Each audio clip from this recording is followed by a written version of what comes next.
Well, to find out what's new, let's start at the beginning. And as they say in the movie, it's a very good place to start. And the starting point for us is the startup screen. One of the most obvious changes is this list of project templates. If I go to the application button and click on options, and then file locations, you'll see that we now have a list of templates. We can have up to 5 that display in the startup screen.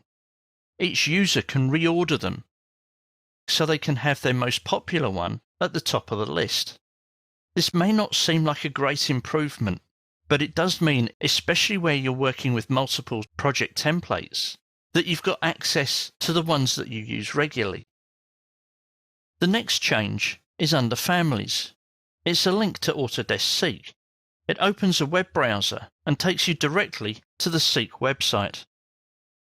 Resources have changed slightly as well. We've got links to what's new, to help. We've also got Exchange apps.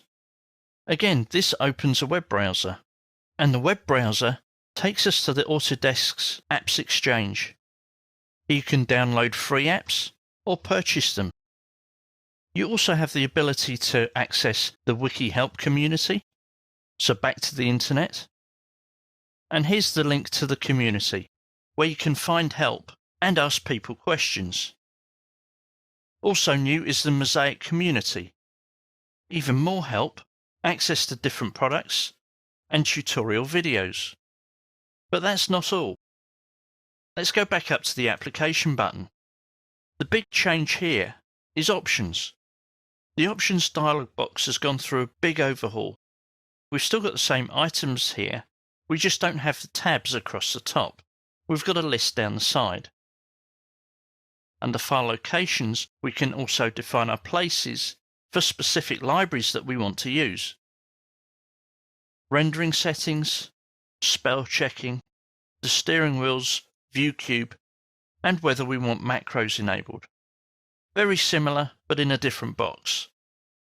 And finally, before we even get into a project, there's something else that's new. It's the Home tab. Only it's not called the Home tab anymore. It's called Systems. Autodesk are bringing their suite of products closer together. And this interface is the interface for Autodesk Revit, which is part of the Building Design Suite. Autodesk Revit, unlike Revit MEP, has all the tools available from the Revit range of products. So the Home tab has been banished, and we now have Systems, Architecture and Structure in Autodesk Revit. While back in Revit MEP, we have Systems and Architecture. If you do end up with the Building Design Suite, but your primary focus is on Revit MEP, you'll probably find the Systems tab comes second on your first install.